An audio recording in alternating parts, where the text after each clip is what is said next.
소개받은 정경희입니다. 사실은 이게 100분짜리 강연인데 어떻게 이제 시간이 저에게 주어진 시간이 별로 남지 않아서 슬라이드를 많이 뛰어넘더라도 널리 이해해 주시기 바랍니다.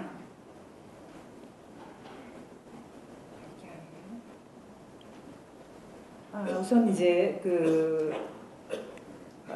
제가 사실은 지금 소개하신 그 선생님께서 말씀하셨지만은 사실은 서양사학자입니다. 근데 이제 어떤 계기에 제가 국사 교과서를 이제 분석을 시작을 하게 됐는데요. 저는 개인적으로 제일 궁금하게 생각한 게 왜 우리가 일제시대에 그 학교 다닐 때 여기 선생님들도 다 일제시대, 뭐 일제식민지시대 이렇게 배우셨죠.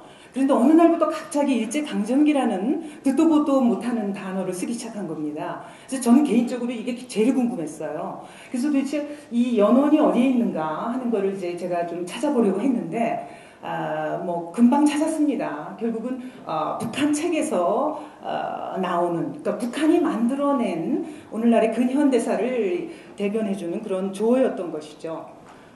이게 이제 북한의 대표적인 역사책 조선 통사에 나오는 역사 해석입니다. 그래서 1945년 8월 15일에 해방이 됐고 그 전은 이제 물론 일제강점기라고 하는 거죠. 그래서 이제 이 일제강점기라는 용어를 제가 이렇게 말씀을 드리면 어떤 분들은 또 질문을 하세요. 일제시대나 일제강점기나 거기서 거기 아니냐. 똑같은 건데 뭘 그걸 가지고 뭐 이걸 가지고 이게 교과서 편향의 예라고 할 수 있느냐. 이렇게 말씀하시는데 전혀 그렇지가 않습니다. 왜냐하면은 이 일제강점기라는 용어는 미제강점기라는 용어와 짝을 이루는 용어입니다. 그래서 45년 8월 15일을 기준으로 해서 그 이전은 일제강점기지만 그 이후 말하자면은 45년 8월 15일에 북쪽에는 소련군이 들어와서 자기네를 해방시켜줬고 남쪽은 미군이 들어와서 점령기, 미제에 의한 강제 점령기가 시작되어서 오늘날까지 이르고 있다는 겁니다. 그러니까 지금 현재도 미국의 식민지다라는 인식이 깔려있는 용어입니다. 그래서 일제강점기라는 용어가 문제가 된다고 말씀드리는 겁니다. 그래서 실제로 이제 조선통사 58년 판에 보면은 이런 식으로 미제의 남조선 강점으로 인해서 전후에도 우리나라는 통일되지 못했고 국토와 민족은 양분되어 있었고 남반부는 더욱더 미제의 식민지로 전락되어 갔다라는 겁니다. 그래서 이제 여러 선생님들 매스컴에서 보면은 마치 그 북한이 자기의 조국인 것처럼 하면서 남한에 남아서 계속 우리 사회를 시끄럽게 하는 그런 사람들이 있어요. 그런 사람들 보시면서 이제 왜 저 사람들 북으로 가면 간단할 텐데 왜 여기 남아서 이렇게 세상을 시끄럽게 하나 그런 생각들 드시죠? 절대로 가지 않습니다. 왜? 우리를 이제 식민지로부터 해방시켜주겠다는 겁니다. 그래서 해방시키기 위해서 자기네들이 여러 가지 자기네 딴에는 노력을 하는 거죠. 그래서 이제 가지 않고 여기서 계속 우리 대한민국을 시끄럽게 하고 있는 거죠. 그게 다 이 일제강점기, 미제강점기라는 역사 인식에서 출발하고 있는 겁니다. 근데 이게 이제 교과서에 들어왔는데요. 이게 6차 국정교과서까지는 일제강점기라는 단어가 한마디도 없어요. 제가 역대 교과서를 다 모아다 놓고 연구했습니다. 1차 교과서 50년대에 나온 거, 2차 60년대에 나온 거 해서 현재 교과서까지 다 모아놓고 연구했는데 6차 국정교과서거든요. 2000년대 초까지 썼습니다. 2001년까지 썼는데요. 여기에 전혀 일제강점기라는 단어 나오지 않습니다. 그런데 7차 근현대사 교과서가 검정이에요. 이때서부터 6종이 통과했는데 이 6종이 하나같이 일제강점기라는 단어를 쓰기 시작한 겁니다. 그런데 여기서 보실 것은 우리의 그 대표적인 역사 개설서 한국사 실론이죠. 이게 이제 100만 부 이상 팔린 밀리언셀러입니다. 근데 여기에는 일제강점기라는 단어 한마디도 안 나옵니다. 그 얘기는 뭐냐 하면은 이 7차 근현대사 교과서가 나오면서부터 말하자면은 북한의 그 조어인 일제강점기라는 용어가 나타나기 시작했고 이제 교과서가 편향되기 시작했다라는 하나의 예인 것입니다. 그 다음에 이제 이 체스차코브 얘기는 지금 우리가 시간이 없어서 이 얘기는 그럼 건너뛰겠습니다. 그 다음에 이제 지금 건국으로 넘어가 보겠습니다. 우리 앞에서 이제 이용훈 교수님께서 건국에 대한 그 말씀, 좋은 말씀 해주셨는데 이게 지금 우리 교과서에서 이제 건국이라는 용어 못 씁니다. 지금 어떻게 되어 있냐면요. 6차 국정교과서까지, 물론 1, 2차도 있는데 제가 이제 이렇게 그 앞부분은 뭐 잘랐어요. 요 파워포인트가 이렇게 가로로 길지 않습니까? 그래서 1차부터 6차 교과서까지는 대한민국이 수립되었다, 성립되었다 다 쓰고 있습니다. 그런데 7차 근현대사 교과서가 2002년에 나왔거든요. 이 교과서부터는 대한민국이 건국되었다는 말이 사라져요. 대부분의 교과서에서. 그리고는 대한민국 정부가 수립되었다. 이렇게 쓰고 있습니다. 왜 그럴까요?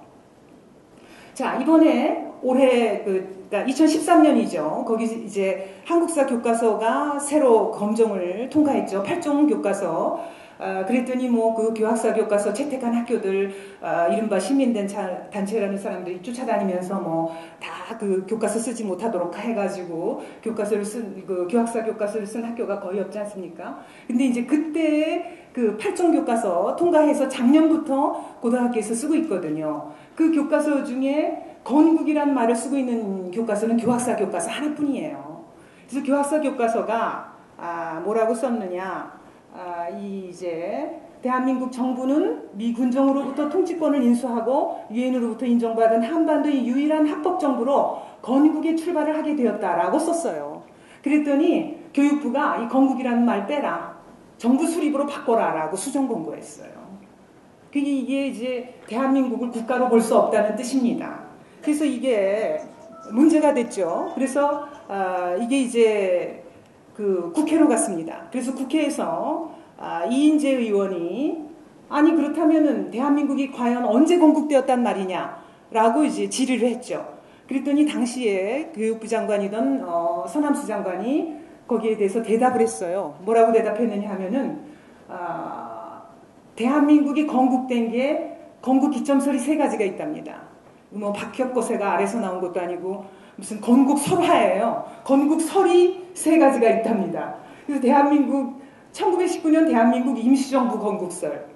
아니 그 국가라는 것이 성립하려면은 영토, 주권, 국민 이 3가지 요소가 있어야 되는 거 아닙니까? 이거 뭐 초등학생들도 아는 얘기인데 영토가 있긴 합니까? 그 영토에 살고 있는 국민이 있긴 합니까? 그다음에 주권은 뭐 이미 뺏겼죠. 그래서 아무것도 없는데 대한민국 임시정부가 대한민국이다라면은 그러면 왜 송기정 선수는 일장기를 달고 뛰었으며 그 다음에 45년에 영운형은 왜 건국준비위원회를 만들었습니까? 건국이 이미 돼 있는데 건국을 다시 하려고 그러면 그건 국가에 대한 반란입니다. 그 다음에 대한제국이 대한민국이래요. 이것도 정말 그 제국과 대한민국은 민주공화국입니다. 공화국과 제국이라는 건요. 이거는 뭐라고 할까요? 지구와 명왕성의 거리보다도 멉니다. 제국을 무너뜨려야 공화국이 세워지는 겁니다. 근데 대한제국이 대한민국이라고 하니 기가 막힐 거죠. 그 다음에 고조선이 대한민국이랍니다. 이게 고조선의 대한민국이 건국되었으면은 국사책을 보면은 그런 모순도 없어요. 고조선의 대한민국이 건국되었고 고려는 왕건이 건국했다라고 써져 있거든요. 그 다음에 이성계가 조선을 건국했다고 돼 있어요. 그럼 도대체 그 전에 그 대한민국이 건국되었다는 이게 정말 웃지 못할 현상이 지금 벌어지고 있는 겁니다. 그러면 이런 얘기를 왜 교과서에서 왜 이렇게 대한민국이 건국되었다는 걸 부정하느냐? 이 표를 보시면 알 수 있어요. 자, 5차 국사 교과서나 6차까지 이거 이제 다 국정이었거든요. 이때까지 보십시오. 우리가 북한을 나라로 인정하지 않았습니다. 그래서 북한은 단독 정권, 정부 이렇게 얘기했고요. 우리는 이제 대한민국은 성립했다, 수립했다 이렇게 한 겁니다. 그런데 7차 검정 교과서가 나오기 시작하면서 대한민국 정부가 수립했다라고 이제 하는 거죠. 그 이면에는 뭐가 있느냐? 북한에 또 다른 정부가 들어섰다라고 해서 말하자면은 둘 다 정부로 만들어서 동격화하는 겁니다. 그런데 지금 현행 교과서 보십시다. 현행 교과서는 어떻게 하고 있느냐? 대한민국은 정부가 출범했다. 그러면서 북한은 조선민주주의인민공화국이 수립됐다. 그러니까 우리는 정부고 북한은 국가인 겁니다.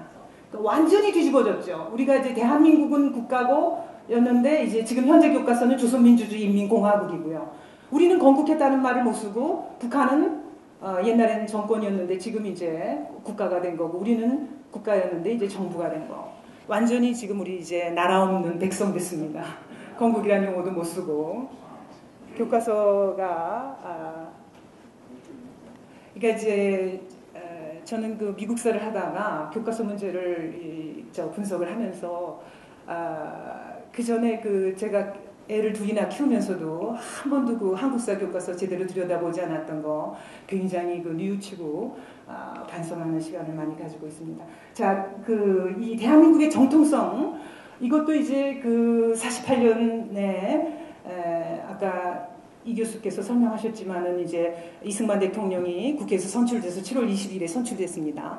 그래서 이제 그 취임을 하시면서 제일 먼저 한 게 이제 정부 수립 8월 15일에 하기 전에 제일 먼저 한 일 중에 하나가 빨리 우리가 주권을 회복했다라는 걸 국제사회에 알려서 국제적으로 승인을 받아야 한다. 이승만 대통령께서는 이제 그 프린스턴 국제정치학 박사시니까 주권을 상실했다라는 것이 얼마나 큰 아픔인지 다 알고 계신 거죠. 그래서 빨리 국제사회에서 주권을 찾기 위해서 그 인정을 받아야 된다. 그래서 이제 장면 박사를 단장으로 하는 그 대표단을 유엔에 파견했던 거죠. 그래서 천신만고 끝에 우리가 이제 유엔에서 승인을 받은 거 아닙니까? 제3차 유엔 총회 파리에서 열렸던 것에서 거의 이제 그 유엔 총회가 끝나갈 때 파견되기는 8월부터 해서 파견이 됐는데 막상 그 12월 12일 그 유엔 총회가 거의 끝나갈 때서야 이제 승인을 받은 거거든요. 그 당시 소련 대표 비신스키가 뭐 그걸 막기 위해서 별의별 방해 공작을 다 하고 그랬는데 이제 마지막에 가서 가까스로 이제 국제사회 승인을 받은 거예요. 그래서 그 문건이 유엔의 결의 제 195호로 남아 있습니다. 그런데 이거를 가지고 우리가 한반도의 유일한 합법정부라는 그 문건이 남아 있음에도 불구하고 이게 유일한 합법정부라는 걸 인정을 하지 않는 거예요. 자, 6차 국정교과서까지는 한반도에서 유일한 합법정부로서의 정통성을 가진다라고 분명히 쓰고 있습니다. 그런데 7차 금성교과서 보십시오. 뭐라고 하느냐. 유엔 총회에서 승인을 받았다. 그러나 이렇게 나옵니다. 여기 그러나가 왜 나옵니까? 그러나 남한만의 정부가 세워진 것은 통일민족국가의 수립이 실패로 돌아갔음을 뜻하였다. 초치는 거죠. 정부가 세워지자마자 실패했답니다. 이제 말하자면 통일지상주의예요. 그래서 이제 한반도에 통일국가가 세워지지 못했고 단정을 수립했다 뭐 이러면서 이제 우리 대한민국 깎아내리기 이렇게 하는 겁니다. 그래서 그 이후에 교과서도 다 마찬가지입니다. 이게 이제 뭐 전부 무슨 그 유엔 결의안을 완전히 왜곡 변조해서 무슨 선거가 가능하였던 한반도 내에서라든가 무슨 38도선 이남 지역에 한정되었다는 등 전부 사실이 아니죠. 이런 식으로 하고 있는 겁니다. 그러니까 그야말로 우리나라의 대한민국의 정통성을 가르쳐야 될 국사 교과서가 앞장서서 대한민국의 정통성을 부정하고 있는 것입니다. 그 다음에 이제 6.25 전쟁에 관한 거로 넘어가 보겠습니다. 6.25 전쟁에 관한 그 교과서의 서술은 뭐 다 똑같이 잘 써져 있을 것이라고 상상하시면 안 됩니다. 제가 이 8종을 분석한 바로는 교학사 교과서가 가장 정확하게 서술하고 있어요. 어떻게 쓰고 있는 거 하니 김일성이 주도하고 스탈린이 승인했으며 마오쩌둥이 지원한 전쟁입니다. 라는 겁니다. 이게 정말 세 줄이지만 아주 정확한 거예요. 김일성이 주도를 했고 스탈린이 승인했고 마오쩌둥이 지원했다. 이게 왜 사실과 부합하느냐? 그 다음을 보시면 압니다. 여기서 이제 보시면은 김일성이죠. 그 다음에 박헌영입니다. 49년 3월에 소련에 갑니다. 이게 이제 여기 뒤에 소련 글씨가 써져 있어요. 이게 모스크바 기차역입니다. 왜 갔겠어요? 남침할 테니까 지원해달라. 이렇게 요청하러 간 겁니다. 그러나 스탈린이 들어주질 않아요. 그런데 몇 차례 이제 요청을 했는데 안 들어주다가 49년 10월에 무슨 일이 있었습니까? 국공내전에서 이제 중국 공산당이 승리했죠. 그래서 이 우리 유라시아 대륙, 이 한반도가 위치하고 있는 유라시아 대륙이 소련과 중국으로 인해서 뭐 거의 빨갛게 물들었습니다. 이렇게 북한까지. 그래서 우리는 이제 완전히 고립된 섬과 같은 그런 형편에 처하게 된 거죠. 그러니까 이렇게 상황이 국제 정세가 바뀌니까 이제 남침을 이제 말하자면 스탈린이 남침을 승인을 하게 돼요. 그러면서 가서 마오쩌둥에게 지원을 받아라 라고 이제 조건을 내겁니다. 스탈린이. 그래서 이제 결국은 6월 25일에 남침을 하게 되는 겁니다. 그래서 이 그 남침에 관한 걸 보면은 1차 교과서부터 6차 교과서까지 다 김일성이 남침했다, 뭐 북한이 남침했다고 쓰고 있어요. 그런데 7차 근현대사 교과서가 나오면서부터 금성 교과서 보십시오. 전면적인 공격을 했다라는 거 씁니다. 뭐 어떤 분들은 또 그래요. 아니 뭐 남침해온 거나 전면적인 공격을 한 거나 뭐가 다르냐 이렇게 또 말씀하시는데 그게 또 그렇지가 않습니다. 왜냐하면은 이게 그 수정주의, 그러니까 네오막시스트죠. 그 네오막시스트 해석의 전형적인 겁니다. 그러니까 휴전선에서 우리가 남북한 서로 이렇게 싸우다가 그냥 원래 이제 그 말하자면 내전식으로 소소하게 계속 싸우다가 하루아침에 그냥 전면전으로 발발했다라고 주장하는 해석입니다. 저 해석의 그 이면에는 어떤 것이 있느냐면은 김일성이 남침해왔다라는 걸 물타기 하려는 거죠. 그러니까 서로가 서로에게 총을 겨눴다 뭐 이런 식으로 하는 그야말로 그 네오마르크스주의 해석인데 이제 금성 교과서부터 시작해서 그런 식으로 해석을 하고 있습니다. 이 해석이라는 건요 1980년대 이후에 거의 그것을 이제 뒤집는 말하자면 김일성이 남침한 것이 뭐 분명한 사료들이 많이 나왔기 때문에 이 수정주의 해석이라는 것은 먹혀들 수가 없는 해석인데. 지금 2000년대에 와서도 우리 교과서는 이런 식으로 쓰고 있는 거죠. 그리고 여기서 이제 한국전쟁에서 또 하나 이제 6.25 전쟁에서 여러 선생님들께서 아셔야 되는 게 뭐냐면은 저쪽 그 좌파들은요 지금 6.25 전쟁이라는 말을 쓰지 않으려고 합니다. 그러니까 우리는 원래 이제 6.25 사변, 6.25 동란 이렇게 그 저희가 옛날에 배울 때는 그렇게 배웠잖아요. 그러니까 전쟁이라는 것도 사실 국가와 국가 간이 하는 거기 때문에 우리가 북한을 국가로 인정하지 않았기 때문에 전쟁이란 말도 쓰지 않으려고 한 겁니다. 그런데 이제 저들은 지금 6.25 전쟁이라는 말을 안 쓰고 자꾸 한국 전쟁이라는 말을 쓰려고 합니다. 그래서 저 사람들이 낸 책을 보면요, 전부 한국 전쟁이라고 쓰고 있어요. 근데 왜 그러느냐 하면요. 6.25라는 말을 쓰면 6월 25일에 김일성이 남침했다라는 의미가 있기 때문에 그래요. 그래서 6.25라는 말을 빼버리려고 하는 겁니다. 안 쓰려고 그러는 거죠. 그렇게 됐다는 거를 좀 참고로 알아두시면 되겠습니다. 근데 이제 6.25 전쟁에서 이제 우리가 38선을 돌파를 하죠. 그래서 그래서 그 돌파한 날이 10월 1일 국군의 날이 아닙니까? 그래서 이제 돌파해가지고 압록강까지 가서 뭐 수통에 물을 이것도 이제 유엔군이 압록강에 우리 국군이 도착한 건 10월 달이고 이제 유엔군은 11월에 도착했습니다.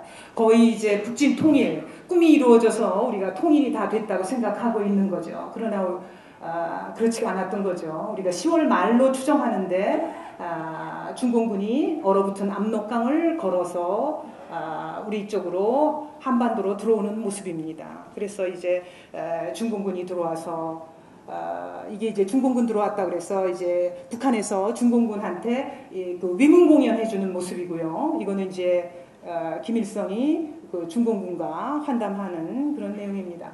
그렇게 해서 이제 이 중공군 때문에 우리가 이제 그 연합군이 장진호 전투에서 크게 패하는 거 아닙니까? 그래서 이제 뭐 영하 38도까지 내려갔다는 거 아니에요. 그래서 여기서 이제 크게 패하고서 어쩔 수 없이 이제 후퇴를 하게 되는 거죠. 근데 후퇴하는 우리 유엔군을 따라서 유엔군만 따라가면 살 수 있다고 그래서 이 장진호 근처라는 게 이제 실제로 개마고원이어서 사람들도 별로 없다는데 유엔군 그 텐트 친 천막 친 데에 우리 피난민들이 모여든 겁니다.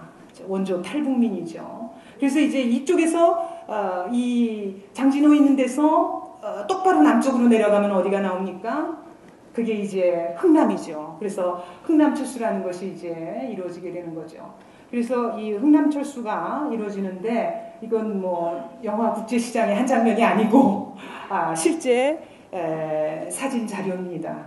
그래서 이제 흥남철수 하게 되는 거고, 이것도 다 뭐 영화의 한 장면이라고 느끼실지 모르지만 그렇지 않고 실제 사진입니다. 흥남철수. 그래서 이제 이렇게 하게 된 것이 다 뭡니까? 중공군이 개입을 했기 때문이죠. 근데 그 중공군 개입 문제, 이게 이제 그 마지막 흥남철수에서 그 여러 200여 척의 배가 동원됐는데, 그 중에 이제 하나 메르디스 빅토리호 같은 경우에 14,000여 명의 사람들이 타고, 이제 우리가 뭐 크리스마스의 기적이다, 기적의 배다, 뭐 이런 책들이 나왔는데, 이 14,000여 명이 24일 날 타가지고 이제 12월 26일에 무사히 거제도에 도착했다는 겁니다. 그런데 이 사람들이 뭐 이게 메르디스 빅토리호라는 배가 화물선이었기 때문에 뭐 화장실이나 뭐 이런 거 거의 없는 그런 배였는데도 불구하고 14,000여 명이 무사히 도착했고, 더군다나 도착했을 때는 5명의 새 생명이 탄생해서 더 사람들이 늘어났다는 거죠. 이런 그 모든 일이 이제 이루어지게 된 것이 결국은 이 중공군이 개입했기 때문입니다. 그런데 이 중공군의 개입에 대해서 교과서가 어떻게 쓰고 있는지 보시죠. 자, 1차 교과서 같은 거 50년대에 나온 거는 중공군이 불법적으로 침입했다, 남침했다, 불법적으로 침략했다고 쓰고 있어요. 근데 이제 3차서부터 국정이 되면서 3차서부터 6차 국정교과서는 전부 중공군이 개입했다고 쓰고 있습니다. 그러니까 말하자면 유엔군은 참전하고 중공군은 개입한 거라고 이제 쓰고 있는 거죠. 그런데 7차 근현대사 교과서 나오면서 금성교과서 보십시오. 중국군이라고 쓰고 있어요.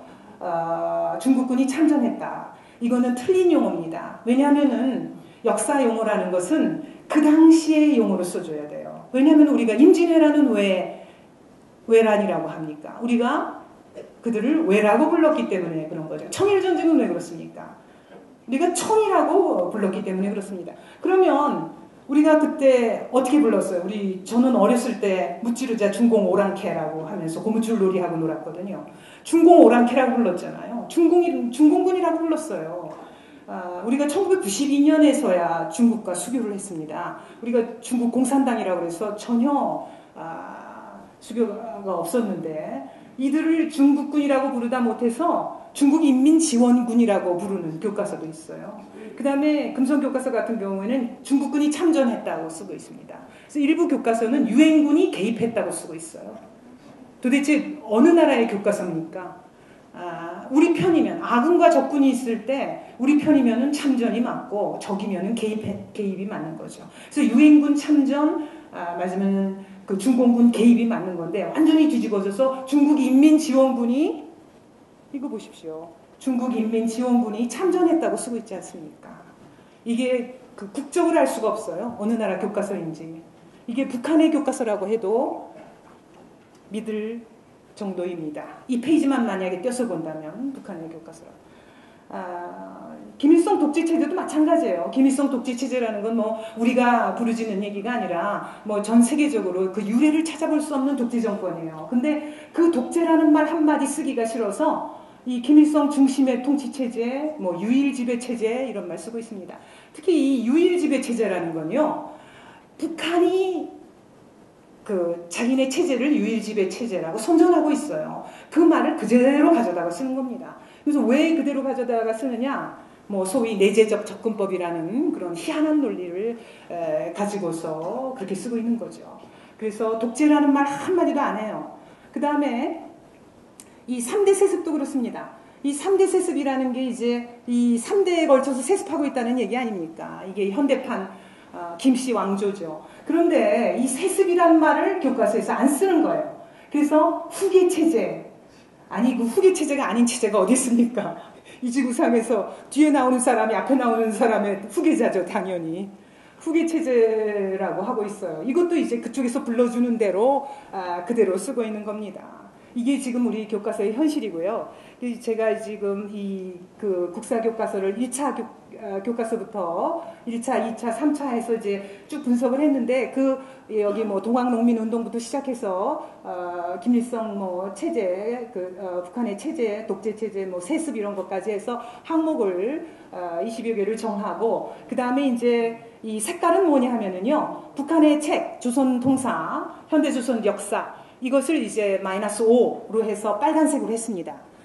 그 다음에 우리의 그 준거가 있어야 되니까요. 표준적인 책으로서 이기백 교수의 한국사 실론을, 그러나 이것은 이제 그 플러스 5로 할 수는 없고요. 중도적인 해석이라고 보아서 플러스 3에다가 위치시켰습니다. 그렇게 해서 이렇게 분석을 해놓은 결과 이런 표가 나왔어요. 그러면은 보시면 아시지만 여기서부터 이게 확연히 달라지죠. 이게 이제 여기가 6차 국정교과서까지입니다. 근데 7차 근현대사가 나오면서 이렇게 된 거예요. 이 7차 근현대사 중에서도 이 부분이 제일 빨갛죠. 빨간 게 맞습니다. 이게 금성교과서입니다. 이게 이제 한 장의 표로서 일목요연하게 지금까지의 그 교과서, 지금 현행 교과서 이제 분석은 이제 제가 따로 하고 있습니다만, 하여튼 그 2013년까지 현장에서 쓰인 모든 교과서를 분석한 한 장의 표로 나타낸 것입니다. 그러니까 급작스럽게 국정에서 검정으로 바뀌면서 이렇게 됐다는 거를 보여주는 겁니다. 그럼 도대체 누가 이런 걸 만들었느냐? 이건 지금 그냥 간단히 하겠습니다. 이게 이제 이 1980년대, 그러니까 간단히 말씀드리면은 1980년대 후반부터 사학자라고 부를 수 있는 사람들이 생겨나면서 이렇게 된 겁니다. 그래서 이제 이 민중사학자들이 나타났는데요. 이 사람들이 관심을 가진 거는 뭐냐? 우리가 80년에 광주민주항쟁이 있었잖아요. 5.18. 그래서 이제 이때서부터 이 모든 것이 미국 탓이다 라는 이제 반미 감정이 고조되기 시작했어요. 그러면서 아까 이 교수님이 말씀하셨지만 45년부터 48년이 이제 미군정 시기인데, 여기에 이제 그 사람들이 볼 때는 분단의 단초가 다 있다라고 이제 생각을 하는 거죠. 그래서 왜 우리가 뭐 한반도의 통일 국가가 수립되지 못했느냐, 뭐 이제 이러면서 이 현대사에 주목을 하면서 연구하기 시작하는 민중사학자들이 대두하기 시작한 겁니다. 그런데 그 사람들이 그 대두하게끔 이 정부도 잘못한 게 굉장히 많아요. 왜냐하면은 이 87년에 6.29 선언이 나왔잖아요. 근데 이 6.29 선언의 후속 조치로 뭐가 나왔느냐면은 그해 10월에 북한의 원전을 전부 해금해버렸어요. 그러니까 그 전까지는 북한의 원전을 우리나라에서 볼 수가 없었거든요. 그러니까 불법적으로 이제 몰래 그걸 가지고 있으면 이제 이적 표현물이다 해서 국가보안법에 이제 저촉이 되는 거였죠. 그런데 이 사람들이 이거를 이제 87년 10월에 북한 원전을 해금하니까 어떻게 돼요? 우리나라 출판사 5월 이런 데서 북한 책, 아까 제가 말씀드린 현대조선 역사, 조선 통사 이런 게 다 출판돼서 나온 거예요. 그래서 제가 연구할 때 쓴 책도 우리나라에서 나온 책입니다.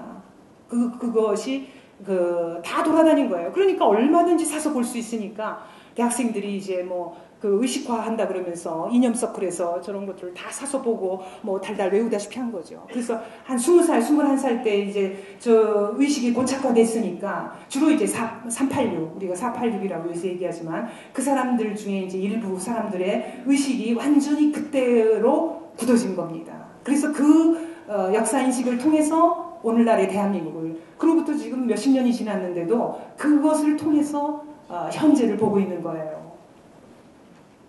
지독한 관념론이죠. 자, 그래서 그러면은 이 민중사학이라는 건 뭐냐? 이게 이제 한양대 임지영 교수가 분석한 결과입니다만은, 우리가 전통적으로 가지고 있던 어떤 민족주의 사학, 이 민족주의 사학에다가 이렇게 북한 책이 들어오니까, 북한의 역사책이 쏟아져 들어오니까 마르크스주의 사학, 이게 두 개가 결합이 된 겁니다. 그래서 이렇게 접목돼서 나온 것이 바로 민중사학입니다. 그러면 이 민중사학자들은 이제 어떻게 했느냐? 똘똘 뭉쳐요. 저는 이런 거 연구하면서 공자님 말씀이 정말 지당하다. 이 군자는 혼자서 모든 것을 다 하는데 소인들은 뭉쳐요. 꼭 소인배들이, 그래서 소인배라는 말이 나왔잖아요. 자, 이 연구단체를 결성하는데 여러 개의 연구단체가 쏟아져 나옵니다. 근데 이제 그 중에서 제가 파악하기로는 가장 핵심적인 역할을 하는 게 역사문제연구소하고 구로역사연구소예요. 그래서 이 구로 하면 뭐가 생각나세요?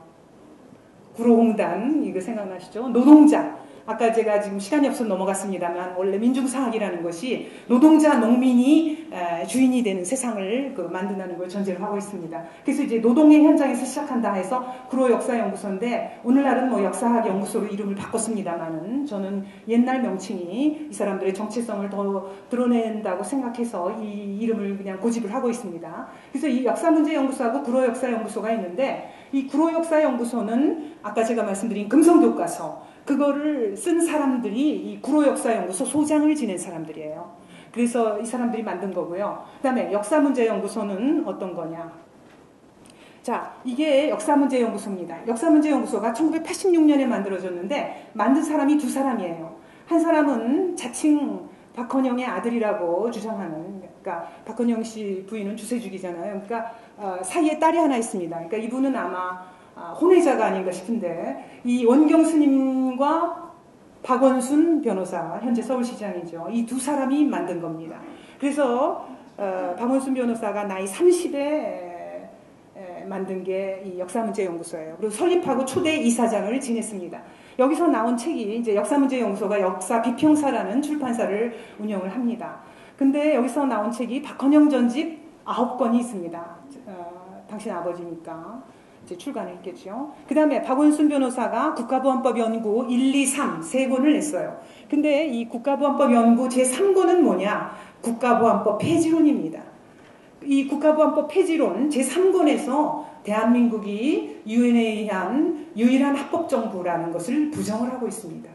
그래야 국가보안법을 폐지해야 된다는 그 주장이 나올 수가 있는 거죠. 그래서 이 80년대 말에 이 민중사학자들이 주장한 건 두 가지예요. 하나는 국정제를 폐지해라 라고 주장하는 겁니다. 왜냐하면 그래야 검정교과서가 돼야 자기네들이 쓴 교과서가 들어올 수 있으니까. 그리고 이제 검정교과서가 될 때를 대비해서 국정교과서를 대체하기 위해서 자기네들이 대중용 교과서를 미리미리 만들어 둔 겁니다. 그러면서 국정교과서를 이제 국정제 폐지해라라는 주장을 하기 시작해요. 그래서 제가 아까 구로역사연구소 말씀드렸죠. 이 구로역사연구소에 소속된 사람들이 동시다발적으로 논문을 써요. 논문 내용은 뭐 거의 똑같습니다. 이게 88년 6월부터 시작이 되는 겁니다. 그러니까 여러분 선생님들께서 주목하셔야 될 게 뭐냐면요.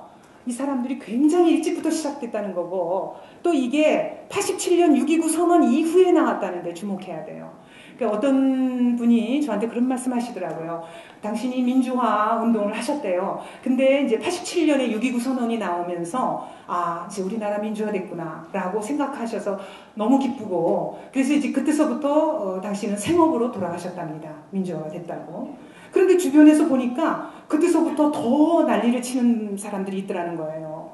그러니까 그 사람들이 민주화를 내걸고 운동을 한다는 건 그건 무엇을 의미하는 거겠습니까? 우리가 생각하는 민주주의, 자유민주주의하고는 전혀 다른 그 사람들이 말하는 민주주의라는 건 자유민주주의가 아니라는 것을 얘기하는 겁니다. 그래서 이게 87년 이후에 이러한 세력들이 실제로 나왔다는 겁니다. 그래서 88년 6월에 국정제 폐지해라. 그러면서 뭐 거민정으로 가야 된다. 이런 게 이제 구로역사연구소에서 주장하는 게 나왔고요. 그 다음에 또 보시면 또 똑같은 거예요. 88년에 또 같은 88년 여름에 구로역사연구소 편집위원이 또 국정제 폐지하라고 주장하는데 제가 이거는 왜 써놨느냐면요. 왜 교과서를 그 사람들이 이렇게 장악하려고 했는가 하는 의도가 여기 나와 있어요. 그 남지대 교수의 논문에 나옵니다. 뭐라고 나오냐면은 고등학생들이 역사의 주체인 민중의 기간부대가 될 자원이다 라고 쓰고 있습니다. 예, 군대 갔다 오신 분들 다 아시죠? 기간부대, 군사용어입니다. 고등학생이 기간부대랍니다.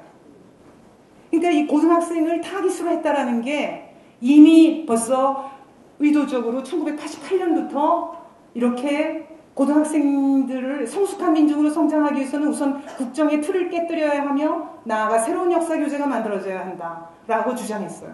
제가 이 논문에서 글자 하나 안 틀리고 그대로 베껴온 겁니다.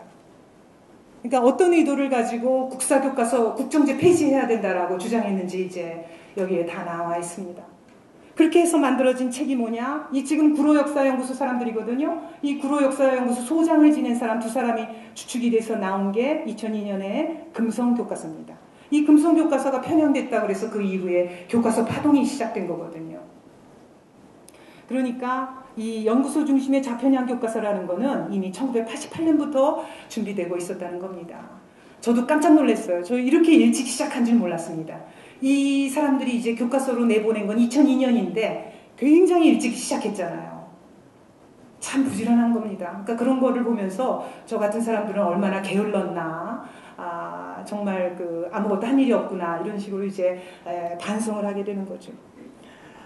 그래서 이제 이렇게 일찍부터 시작했다 그래서 제가 이 한국사 교과서 어떻게 편향되었나라는 책을 썼는데 그 책에 이제 그 조우석 평론가가 서평을 써주셨어요. 근데 그 서평의 제목이 뭐냐면은 엉터리 한국사 교과서는 뭐라고 쓰셨더라? 엉터리 한국사 교과서는 하루아침에 만들어진 것이 아니다 라고 제목을 쓰셨더라고요. 그러니까 상당히 일찍부터 저들이 치밀하게 준비했다라는 것을 알 수 있는 거죠. 그리고 이제 여기에 이제 또 전교조가 나옵니다. 이 사람들이 이제 저런 학술단체에만 있는 것이 아니라 전용모, 전국 역사교사 모임, 그 다음에 연대단체가 전교조거든요. 이 전국교직원 노동조합. 이 사람들이 또 이제 그 대한교과서를 쓰는데 이제 미리미리 준비 작업을 해요. 그래서 무슨 살아있는 한국사 교과서, 살아있는 세계사 교과서를 냅니다.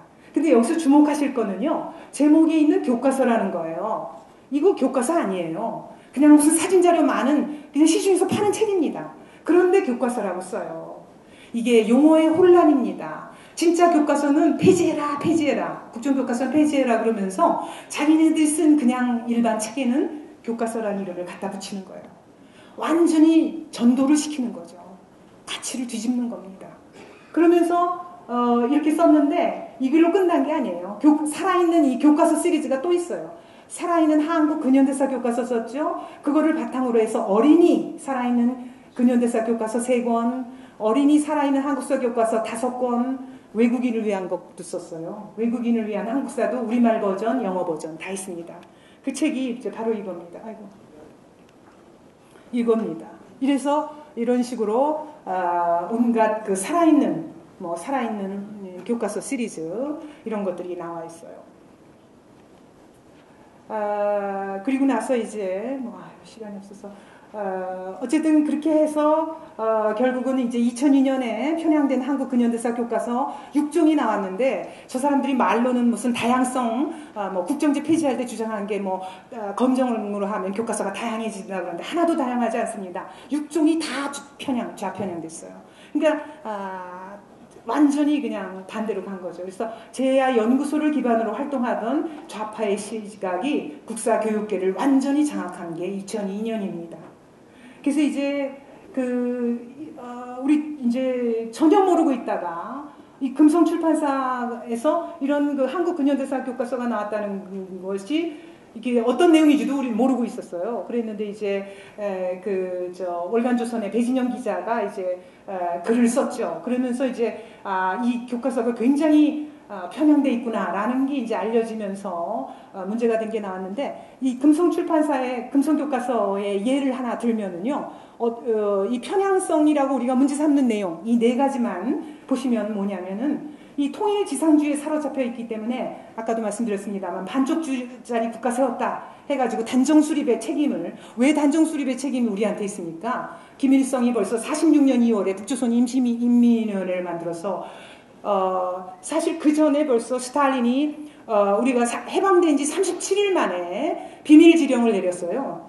45년 9월 20일에. 그래서 북한에 단독정권을 세우라라고 비밀지령을 내린 거예요. 그래서 벌써 북한의 국가가 세워진 지가 언젠데 우리가 단정을 세웠다고 우리한테 뒤집어 씌우는 거예요. 그러면서 대한민국 건국 세력을 깎아내립니다. 이승만 대통령을 비롯해서. 그 다음에 이제 대한민국 정통성 부정한다는 건 말씀드렸고, 그 다음에 87년 이전의 모든 정권을 독재다.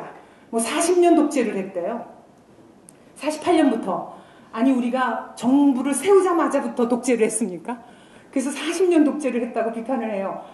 다 좋습니다. 그런데 북한에 대해서는 단 한마디도 독재라는 말을 안 해요. 그래서 이제 2004년부터 교과서 파동이 일어난 거죠. 그래서 이 금성교과서가 이게 그 금성교과서 표지입니다. 제가 이거 분석하면서 이 금성교과서 같은 거는 이렇게 정말 좌편향된 교과서가 있을까? 이건 교과서야 박물관에 보존해야 될 그런 수준이에요. 이 금성교과서에서 제가 이걸 이제 하나의 표로 만들었어요. 독재라는 말 얼마나 많이 썼나?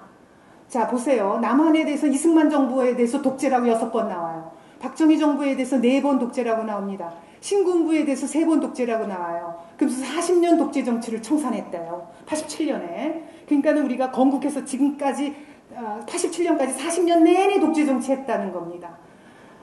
자기네들을 이제 민주화 세력으로 부각시키려는 거죠.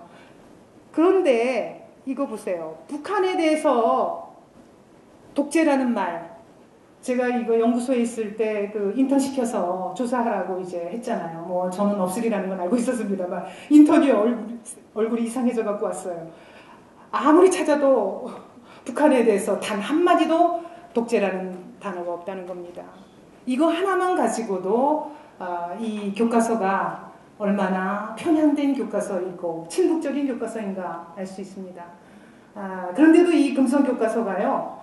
6종이니까 하나가 한 뭐 17% 이래야 되는데 50% 이상의 채택률을 보였어요. 왜? 전교조 교사들이 전폭적으로 지원했기 때문에 그렇습니다. 어떤 해에는 57%의 채택률을 보인 적도 있어요. 그래서 이 금성교과서로 배웠다는 학생들이 굉장히 많습니다. 지금 우리 사회에 지금 30대 한 초반, 20대 후반 정도 금성교과서로 배운 학생들이 벌써 사회에 많이 포진하고 있어요. 그렇고요. 그 다음에 이제 이게 뭐 그 교과서를 고치라고 했어도 안 고치고 이 사람들이 이제 지필진이 법원에 수정금지 가처분 신청을 냈는데 법원에서 2011년에 고등법원에서 좌편향 역사교과서 수정명령은 적법하다라고 판결이 나왔어요. 그러니까 어떤 분들은 이제 제가 이렇게 강연을 하거나 그러면은 뭐 왜 이렇게 좌파 우파 이렇게 나눠서 뭐 편을 가르냐 이런 말씀을 하시는데 제 요점은 이게 그 좌파 우파의 문제가 아닙니다.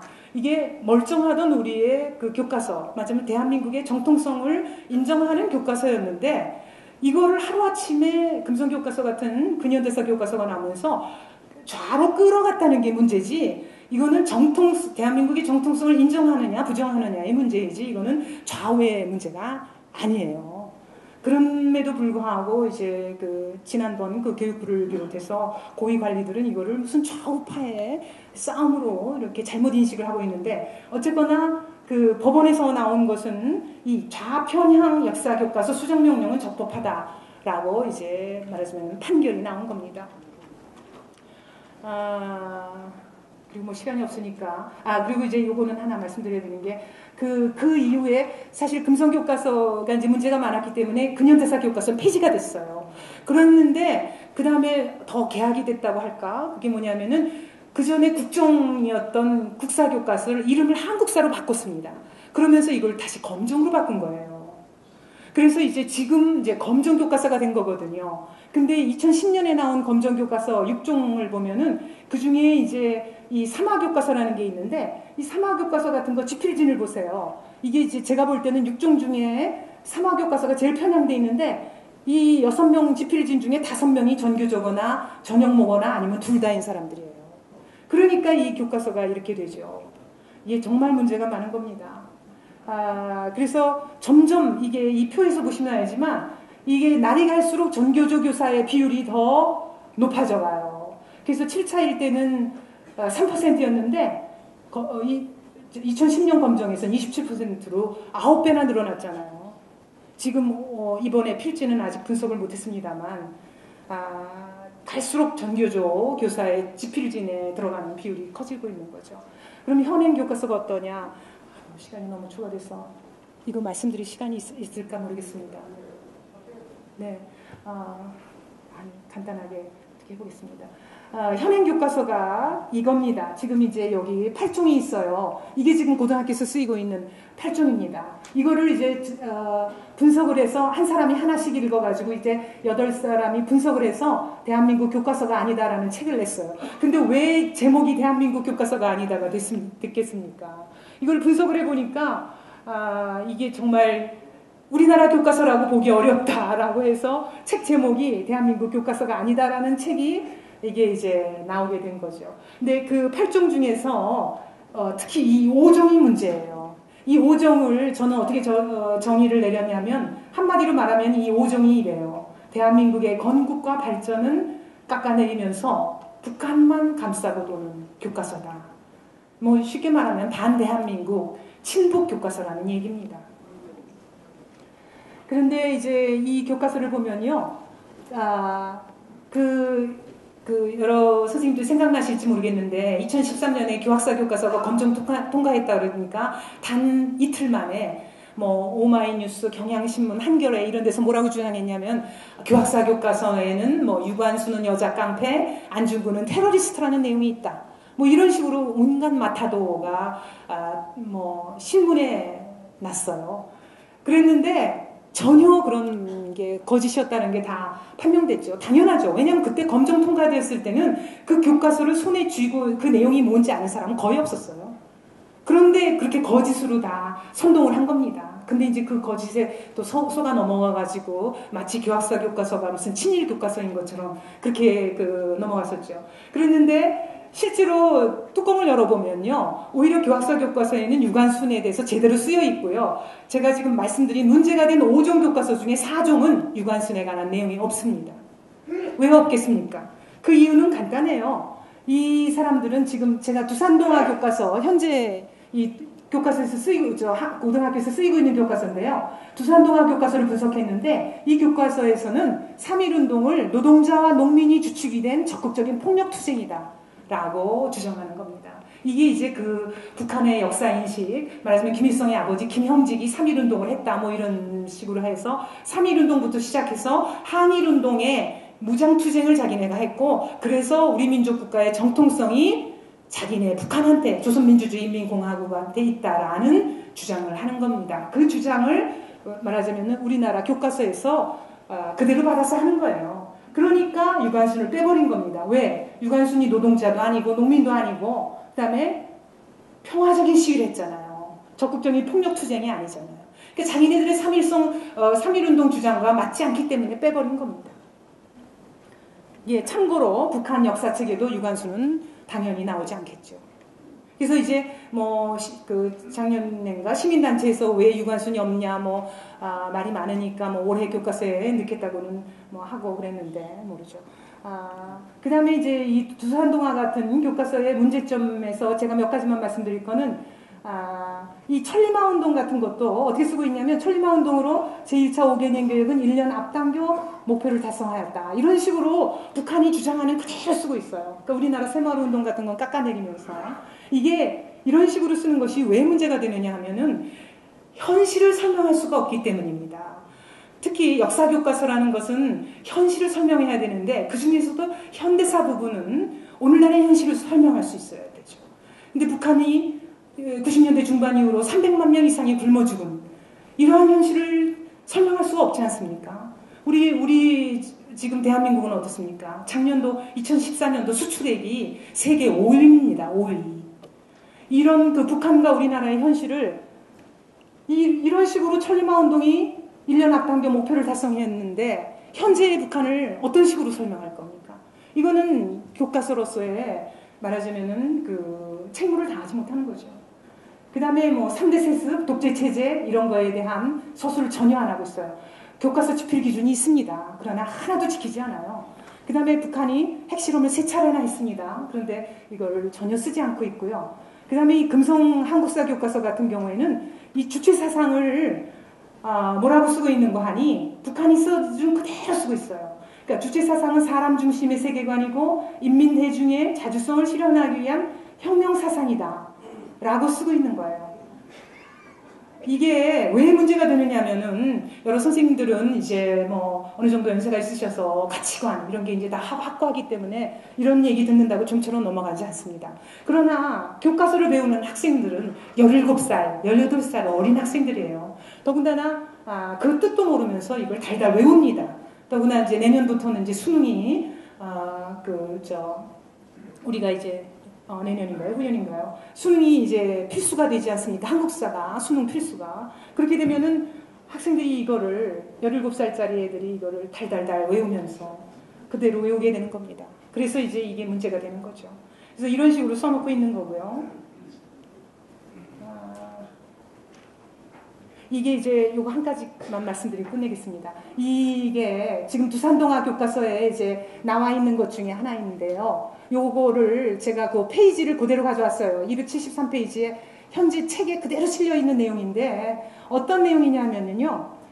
북한이 이제 우리가 48년 8월 15일에 정부 수립을 선포해서 건국을 완료하니까 북한이 이미 나라를 일찌감치 세워놨음에도 불구하고 이제 48년 9월 9일에 형식만 우리한테 단정의 책임을 떠넘기기 위해서 자기네가 더 뒤늦게 이제 정부 수립을 이제 얘기하죠. 그런데 이거를 두산동화 교과서가 뭐라고 쓰고 있느냐면은 보십시오. 북한은 남한에서 총선거가 실시되자 곧바로 정부 수립에 나섰다. 이것도 거짓이에요. 우리가 총선거가 실시되자 자기네가 정부 수립에 나섰습니까? 정부는 이미 다 만들어놨죠. 그 다음에 8월 25일에는 남북 인구 비례에 따라 최고인민회의 대의원을 뽑는 선거를 실시한다. 자, 이거 보십시오. 남북 인구 비례에 대한 선거를 어떻게 합니까? 8월 15일에 우리가 이미 정부 수립을 선포했는데 남북 인구 비례, 남한에서도 선거를 했대요. 그래서 이거를 여기다가 이렇게 고등학교 교과서인데 친절하게 주까지 달았어요. 이 주에서 뭐라고 쓰고 있는지 이게 주입니다. 주를 달아서 남한에서의 최고인민회의 대의원 선거는 남한에서는 공개적으로 선출할 수 없었기 때문에 비밀리에 실시되었다.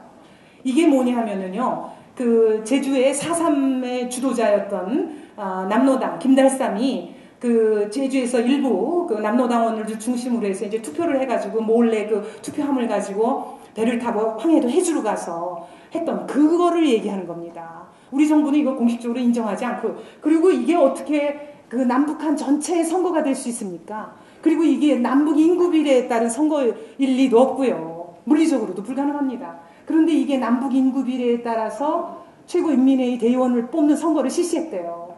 그래서 북한과 남한에서 선거로 뽑힌 대의원들이 모여서 최고인민회의를 열었다. 이게 이제 우리나라 국회에 해당하는 건데 국회를 열었다는 거죠. 그리고 나서 거기서 헌법을 만들고 거기서 김일성을 수상으로 선출했다. 이게 뭐를 말하는 겁니까? 자, 이렇게 해서 조선민주주의 인민공화국 수립을 선포하였다라고 쓰고 있어요. 이 얘기는 뭐냐면요. 이거랑 같이 보셔야 될 게 뭐냐면은 요거보다 조금 앞서서 뭐라고 쓰고 있냐면은 우리나라 50 총선거에 대해서 얘기를 해요. 요거보다 앞에서. 그러면서 50 총선거는 남한만의 총선거다라고 두 번이나 쓰고 있어요. 그 얘기는 뭐냐면은 우리 대한민국은 남한만의 총선거로 이루어졌고 북한의 조선민주주의 인민공화국은 남북한 전체를 아우르는 선거로 됐다라는 거예요. 그리고 김일성은 그 남북한 전체의 선거에서 뽑힌 거고 이승만 대통령은 남한만의 총선거로 뽑혔다라는 겁니다. 이게 지금 현재 고등학교 교과서에 실린 내용이에요. 이거는 뭐냐 하면은요. 김일성이 세운 조선민주주의 인민공화국, 이승만이 세운 대한민국 중에 어디에 우리 민족국가의 정통성이 있느냐? 조선민주주의 공화국의 정통성이 있다라는 것을 전제로 쓰여진 해석이라고 우리가 볼 수가 있는 그러한 소지가 있는 해석인 것입니다. 저는 이 모든 교과서를 통틀어서 이 두산동화의 이 구절이 가장 큰 문제가 있는 구절이라고 생각을 하고 있습니다. 이게 지금 우리나라 교과서의 현실입니다. 뭐 시간이 없어 여기까지 하고 제 강의 마치도록 하겠습니다.